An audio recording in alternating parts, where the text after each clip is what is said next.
Hello friends, welcome to my YouTube channel. आज का हमारा टॉपिक है HTML forms. So let's see. तो बेसिकली HTML फॉर्म्स हमें अलाउ करता है कि हम यूज़र से इनपुट करवा सकें कोई भी डेटा और उसे सबमिट करवा कर सर्वर साइट पे प्रोसेस करवा सकें। तो आपने देखा होगा कि रजिस्ट्रेशन फॉर्म्स होते हैं, लॉगिन फॉर्म्स होते हैं, या फिर कोई इंक्वायरी फॉर्म हो गया, तो तरह तरह के फॉर्म्स होते हैं। तो वो जितने भी आपने वेब पेजेस पर फॉर्म्स देखे हैं, वो सभी फॉर्म्स HTML का यूज़ करके ही बनाए जाते हैं, फॉर्म टैग का यूज़ करके। तो अब इस फॉर्म टैग्स के अंदर हम कुछ इनपुट एलिमेंट्स का यूज़ करेंगे जिससे कि हम यूज़र का डेटा इनपुट करवा सकते हैं। तो वो हम नेक्स्ट स्लाइड में देखेंगे। अभी हमारे पास दो ऐसे एट्रीब्यूट्स हैं फॉर्म टैग के जो कॉमनली यूज्ड होते हैं। सबसे पहले हमारे पास आता है एक्शन एट्रीब्यूट।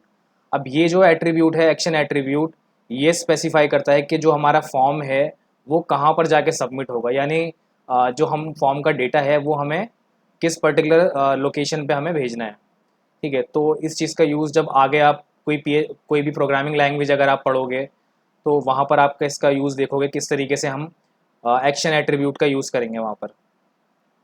नेक्स्ट है हमारे पास मेथड। अब मेथड क्या होता है कि कॉमनली जैसे हमारे पास क्या होता है, दो ऐसे मेथड्स होते हैं फॉर्म को सबमिट करवाने के। तो सबसे पहले जिसमें हमारे पास होता है गेट और पोस्ट। तो अगर हम गेट मेथड यूज़ करते हैं फॉर्म को सबमिट करवाने के लिए, तो गेट मेथड में आपके सामने क्या होगा, जब भी आप फॉर्म को सबमिट करोगे तो जो आपका डेटा होगा, जो आपने डेटा सबमिट करा होगा, वो आपको जो आपका ब्राउज़र के अंदर जो आपका एड्रेस बार होता है, यूआरएल होता है, यूआरएल बार, वहाँ पर आपको वो डेटा विजिबल होगा। तो अगर आपने देखा हो जब भी आप गूगल पे कुछ भी सर्च करते हो, तो सर्च करने के बाद जो आपके पास आउटपुट आता है, तो आप देखोगे कि यूआरएल जो होता है, आपका एड्रेस बार जो होता है, जो भी आपने टाइप किया होता है सर्च बार के अंदर, वो आपको यूआरएल के अंदर भी दिखाई देता है। तो वो गेट मेथड का यूज़ होता है। अब जो पोस्ट मेथड होता है, पोस्ट मेथड का हम यूज़ तब करते हैं जब हमें कोई सेंसिटिव इन्फॉर्मेशन सबमिट करवानी हो, या फिर फॉर एग्जांपल कोई पासवर्ड वगैरह इस तरह की कोई चीज़ें होती हैं, वो अगर हमें सबमिट करवानी है, तो उस केस में हम क्या करते हैं, पोस्ट मेथड का यूज़ करते हैं।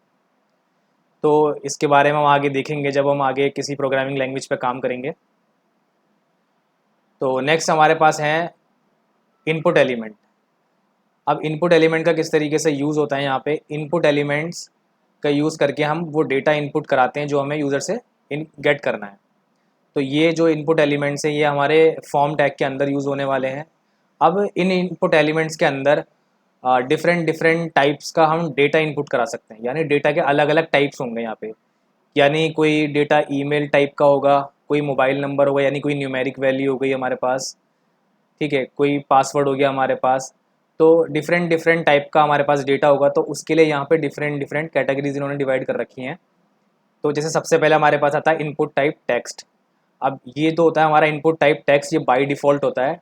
अगर आप टाइप एट्रीब्यूट डिफाइन नहीं करते हो तो बाय डिफ़ॉल्ट आपका इनपुट टाइप टेक्स्ट ही रहने वाला है।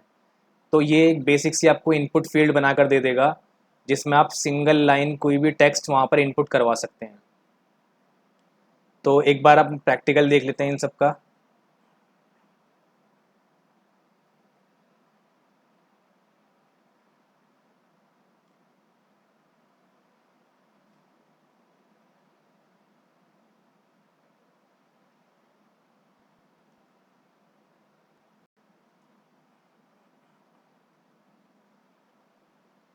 ठीक है, तो एक सेकंड।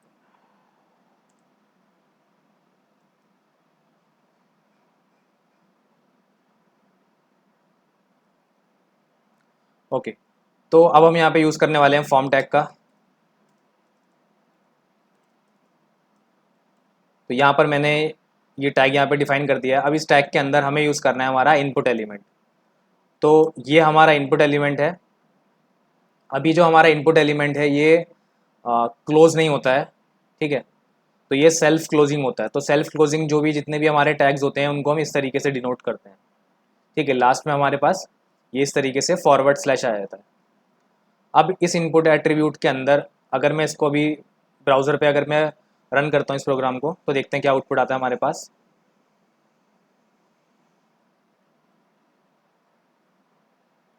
ठीक है, तो ये मेरे पास एक टेक्स्ट फील्ड आ चुकी है जिसके अंदर मैं कुछ भी टाइप कर सकता हूँ। ठीक है, तो ये सिंगल लाइन हमारे पास टेक्स्ट फील्ड आ चुकी है। तो इस तरीके से ये बेसिक हमारे पास इनपुट टाइप जो हमने यूज़ करा है वो है टेक्स्ट। ठीक है, तो ये है हमारा इनपुट टाइप टेक्स्ट। इसके बाद है हमारे पास इनपुट टाइप ईमेल।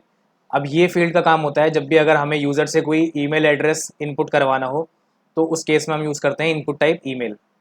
तो किस तरीके से एक बार देख लेते हैं इसको। अब इसमें डिफरेंट थोड़ा सा क्या आएगा आपके पास, अब देखो हम यहाँ पर आप कि जब भी अगर आप जो हमारा जो ईमेल एड्रेस होता है उसका एक पर्टिकुलर एक वैलिड फॉर्मेट होता है जिसमें कुछ स्पेसिफिक कीवर्ड्स होते हैं, जैसे @ वगैरह या फिर .com, जो भी हमारा डोमेन हमारा यूज़ होता है, तो वो सब चीज़ें मैंडेटरी होती हैं एक ईमेल एड्रेस के अंदर। तो ये जो इनपुट टाइप ईमेल है, ये वो सारी चीज़ों को मैनेज करता है आपके लिए। मतलब बेसिकली एक तरीके की वैलिडेशन प्रोवाइड कर देता है आपको कि जो आपका फॉर्म है वो विदाउट ईमेल एड्रेस सबमिट ना हो। ऐसा नहीं कि किसी ने ईमेल वाली फील्ड के अंदर कुछ भी डाल दिया, रैंडमली कुछ नेम डाल दिया, फिर कोई नंबर डाल दिया। मैं इस तरीके से अगर कुछ भी डाल दूँ तो वो मुझे वहाँ पे एरर दे देगा कुछ इस तरीके से। ठीक है, तो नेक्स्ट हमारे पास है इनपुट टाइप पासवर्ड। अब जो पासवर्ड वाला मेरे पास टाइप है, ये देखो किस तरीके से काम करेगा।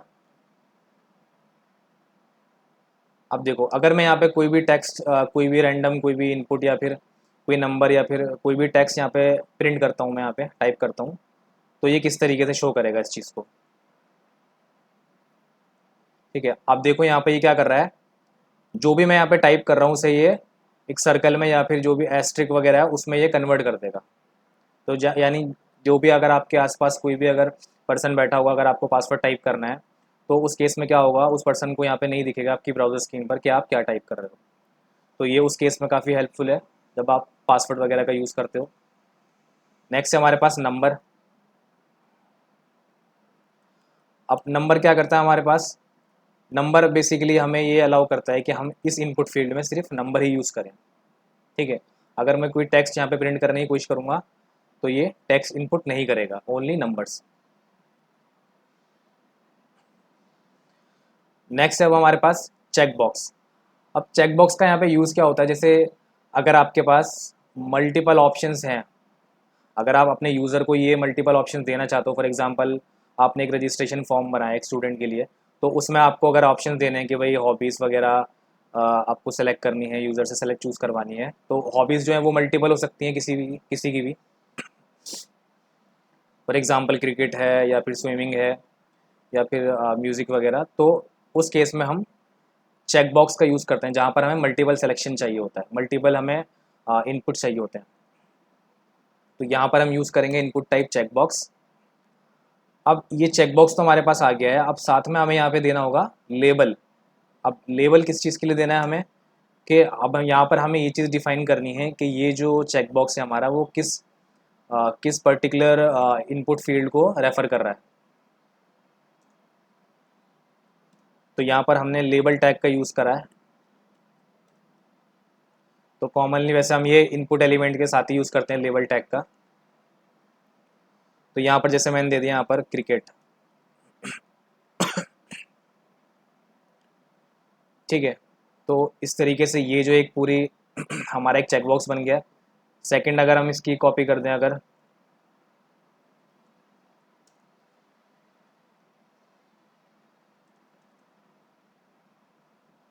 तो जैसे मैंने यहाँ पे स्विमिंग लिख दिया, तो इस तरीके से आप देख सकते हो मेरे पास ये मल्टीपल ऑप्शंस आ गए। ठीक है, अब मैं चाहूँ तो इनमें से ये दोनों ही चूज़ कर सकता हूँ या फिर कोई एक चूज़ कर सकता हूँ या फिर कोई भी नहीं। ठीक है, तो वो डिपेंड करता है आपकी सिचुएशन पे। अगर आपको ये मल्टीपल इस तरीके से ऑप्शंस देने हैं यूज़र को चूज़ करने के लिए, तो यहाँ पे जैसे ये हॉबीज़ का एग्जांपल है या फिर मान लो सब्जेक्ट्स का एग्जांपल हो कि मल्टीपल यूज़र को सब्जेक्ट्स आपको चूज़ करवाने हैं, तो इस तरीके से आप चेक बॉक्स का यूज़ कर सकते हैं जहाँ पर आपके पास मल्टीपल ऑप्शंस होंगे। मल्टीपल ऑप्शंस में से आपको आप चाहो तो सिंगल कोई भी यूज़ कर सकते हो या फिर आप मल्टीपल भी चूज़ कर सकते हो, तो उस केस में आप चेक बॉक्स का यूज़ करोगे। नेक्स्ट आता है हमारे पास इनपुट टाइप रेडियो। अब देखो रेडियो में किस तरीके से काम होता है।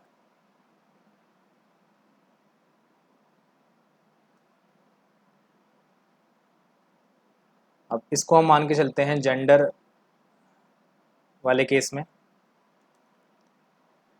देखो,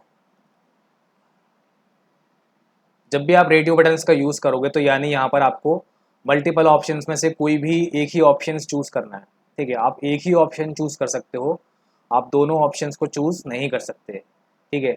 बट आपको इसके लिए एक चीज़ का ध्यान रखना होगा, मैं आपको भी दिखा देता हूँ पहले। जैसे मैंने अभी यहाँ पे मेल पे क्लिक करा और साथ में अगर मैंने यहाँ पे फीमेल पे क्लिक करा तो यहाँ पे दोनों पे चेक हो रहा है। तो इसका रीज़न ये है कि यहाँ पर मुझे जो मेरा इनपुट एलिमेंट है, यहाँ पर मुझे एक एट्रीब्यूट का यूज़ करना होता है, नेम। तो नेम एट्रीब्यूट हमारा हमारा ये यूज़ होता है हमारे इनपुट एलिमेंट के अंदर। बेसिकली ये एक तरीके से एक आइडेंटिटी होती है हमारे इनपुट फील्ड की, कि हमारे इनपुट फील्ड का नेम क्या है, ठीक है।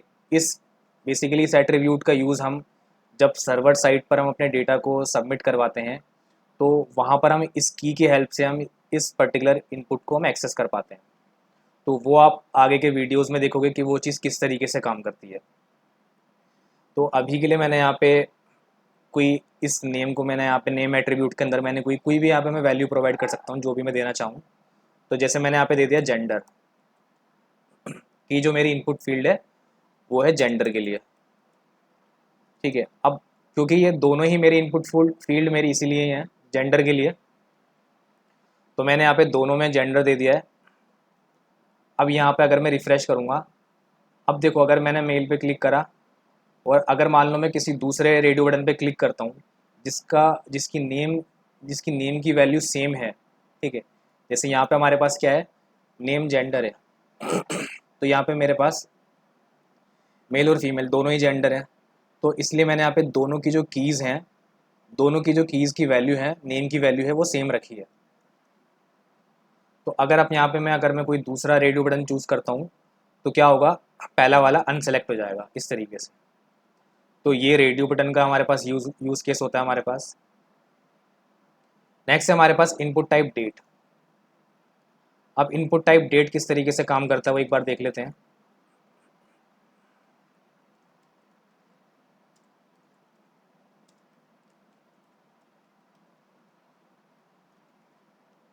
तो इनपुट टाइप डेट ने हमारे पास क्या करा है, एक एक फील्ड हमें ऐसी प्रोवाइड कर दी जहाँ पर हम डेट इनपुट करवा सकते हैं। अब आप चाहो तो यहाँ पर मैनुअली अपनी डेट टाइप कर सकते हो, जो भी आपको टाइप करनी है यहाँ से।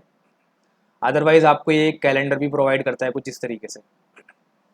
तो HTML इस तरीके से आपको इनपुट फील्ड प्रोवाइड करता है जिसमें आपको डेट के लिए आपको कैलेंडर मिल जाता है। तो इस तरीके से आप अपने अकॉर्डिंग जो भी डेट चूज़ करनी है, ईयर वाइज या जो मंथ वाइज, आप वो सिलेक्ट कर सकते हो यहाँ से।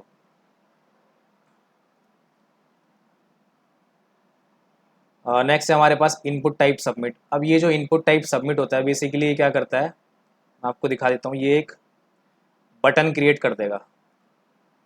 तो कुछ जैसे मैं इनपुट टाइप सबमिट दूंगा और मैंने रिफ़्रेश किया, इसने क्या करा, ये एक बटन बन गया। अब इस बटन का काम क्या होता है, जो हमने फॉर्म क्रिएट किया है उस फॉर्म को सबमिट करवाना, ठीक है। इस बटन पर जब हम क्लिक करेंगे तो क्या होगा, फॉर्म का डेटा सबमिट हो जाएगा।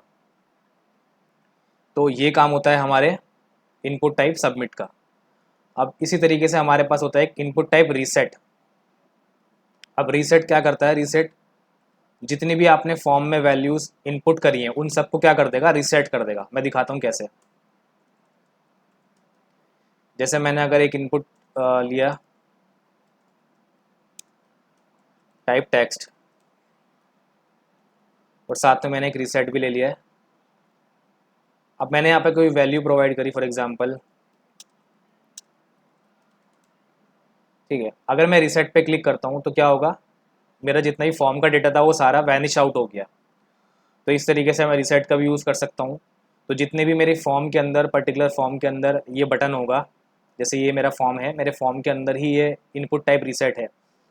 अब इस फॉर्म के अंदर मेरे पास जितने भी इनपुट एलिमेंट्स होंगे उन सबका डेटा क्या हो जाएगा, वापस से रीसेट हो जाएगा। तो ये अभी कुछ इनपुट एलिमेंट्स के एग्जाम्पल थे। इसके अलावा भी हमारे पास और भी हमारे पास इनपुट एलिमेंट्स हैं हमारे पास, टाइप जिनके अलग अलग टाइप्स हैं हमारे पास, वो हम आगे देखेंगे। अब हमारे पास आता है सेलेक्ट एलिमेंट। अब सेलेक्ट एलिमेंट बेसिकली क्या करता है, वो एक ड्रॉप डाउन लिस्ट हमें एक प्रोवाइड कर देता है जिसमें से हमें कोई भी पर्टिकुलर एक लिस्ट में से हमें एक ऑप्शन चूज़ करना होता है। अब देखते हैं वो किस तरीके से काम करता है यहाँ पे। तो सेलेक्ट टैग हम यूज़ करेंगे यहाँ पर इस तरीके से, ठीक है। तो ये कंटेनर टैग है इस तरीके से। अब इसके अंदर हमें सब एलिमेंट यूज़ करना है इसका। तो सब एलिमेंट हमारे पास क्या है, ऑप्शन।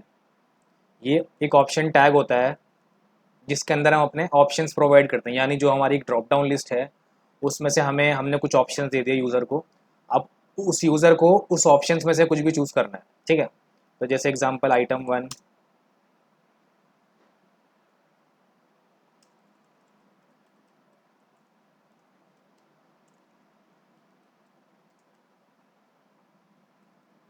ठीक है, आइटम 2 इस तरीके से। अब यहाँ पर देखेंगे, ठीक है, तो ये मेरी एक ड्रॉप डाउन लिस्ट आ चुकी है। और इसको थोड़ा सा अगर मैं अच्छा करने के लिए हम कुछ ऐसा भी कर सकते हैं,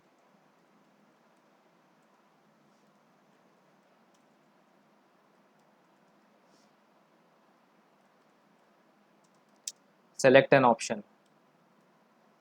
इस तरीके से हमने एक ये लेबल की तरह से हम यहाँ पर हमने प्रोवाइड कर दिया है कि सेलेक्ट एन ऑप्शन। अब यूज़र इस पर क्लिक करेगा और इन दोनों में से कोई भी एक ऑप्शन चूज़ कर लेगा। तो ये हमारा सेलेक्ट एलिमेंट होता है। अब इसके अंदर आप चाहो तो, अगर आप मल्टीपल आप इसके अंदर ऑप्शन देना चाहते हो यूज़र को कि यूज़र हमारा मल्टीपल एलिमेंट्स यहाँ पे सेलेक्ट कर सके, तो वो भी आप यहाँ पे कर सकते हैं। उसके लिए यहाँ पे आपको क्या करना पड़ता है, एक एट्रीब्यूट यूज़ करना होता है यहाँ पे, मल्टीपल। तो यहाँ पे हम थोड़ी सी वैल्यूज़ ऑप्शन यहाँ पे हम बढ़ा देते हैं।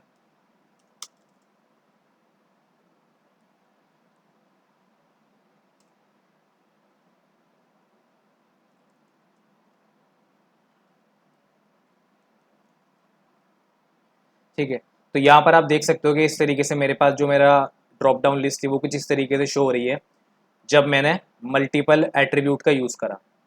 अब देखो, अभी तो जैसे नॉर्मली मैं क्लिक कर रहा हूँ तो मेरा एक ही एलिमेंट सेलेक्ट हो रहा है, ठीक है, एक ही ऑप्शन चूज़ हो रहा है मेरे पास।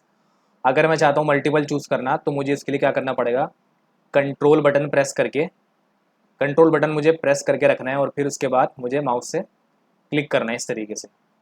तो जैसे जैसे मैं जितने भी एलिमेंट्स पे क्लिक करता रहूँगा वो सब क्या हो जाएंगे, सेलेक्ट हो जाएंगे। तो यानी मैं वन टाइम पर मल्टीपल जो ऑप्शंस हैं वो भी सेलेक्ट कर सकता हूँ यहाँ पर इस तरीके से। ठीक है, तो नेक्स्ट देखते हैं हम। नेक्स्ट हमारे पास है टेक्स्ट एरिया। ठीक है, अभी तक जो हमारी इनपुट फील्ड थी वो एक सिंगल लाइन फील्ड थी। अब हम बात कर रहे हैं एक मल्टी लाइन इनपुट फील्ड की। यानी अगर हमें, आपने देखा होगा कहीं पर अगर आपको कोई क्वेरी अगर होती है तो इस तरीके से आप कहीं पर फॉर एग्जांपल कोई इंक्वायरी फॉर्म होता है या फिर कोई आपको किसी चीज़ की कोई कंप्लेंट करनी होती है तो वहाँ पर एक मैसेज बॉक्स होता है। तो वहाँ पे क्या होता है, वो मल्टी लाइन इनपुट होता है जिसमें आप मल्टीपल लाइंस इनपुट करवा सकते हो आप उसके अंदर। ठीक है, जैसे अगर आपको एड्रेस वगैरह के लिए देना है, आपको एड्रेस अगर किसी का मल्टीपल लाइंस में आता है, मतलब ज़्यादा सिंगल लाइन में नहीं आ सकता, मतलब अगर आप चाहते हो कि वो मल्टीपल लाइन में आए तो उस केस में आप टेक्स्ट एरिया का यूज़ कर सकते हो। मैं दिखा देता हूँ आपको एक बार।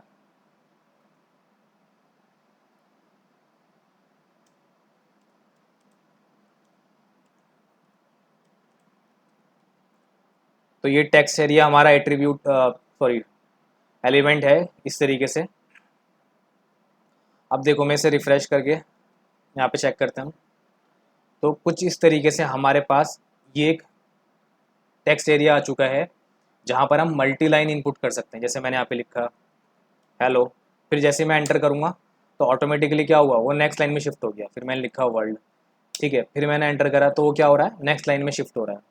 ठीक है, तो इस तरीके से ये मेरा क्या होता है, टेक्स्ट एरिया। अब इसको यहाँ से आप अगर आप देखोगे कर्सर यहाँ पे कॉर्नर पे यहाँ पर एक ऑप्शन आ रहा है कि हम यहाँ से क्या कर सकते हैं, इसको स्ट्रेच कर सकते हैं। तो इस तरीके से मैं अपने अकॉर्डिंग जो भी रिक्वायरमेंट है मैं उसके अकॉर्डिंग स्ट्रेच कर सकता हूँ यहाँ से। और अदरवाइज़ अगर मैं चाहता हूँ कि यूज़र को पर्टिकुलर पर्टिकुलर एक साइज़ के अंदर वो चीज़ दिखे, तो उसके लिए मेरे पास यहाँ पर दो एट्रीब्यूट्स होते हैं इस एलिमेंट के अंदर। सबसे पहला आता है रोज़। ठीक है, अब रोज़ से क्या होता है कि कितनी नंबर ऑफ़ लाइन्स आपको अपने टेक्स्ट एरिया में दिखानी है। तो एग्ज़ाम्पल मैंने यहाँ पे दे दिया 3।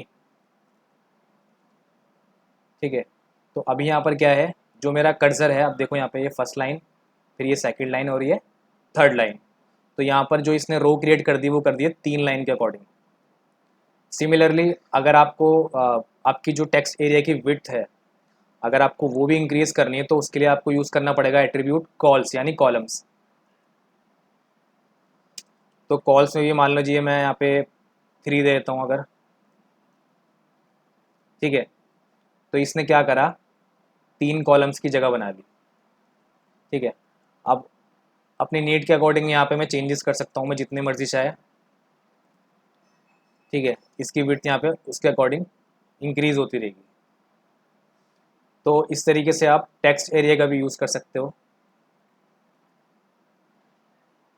तो ये था हमारा HTML फॉर्म्स का पार्ट 1। तो बाकी के हम आगे के फॉर्म्स के बारे में हम पार्ट 2 के अंदर देखेंगे। तो इस वीडियो में इतना ही।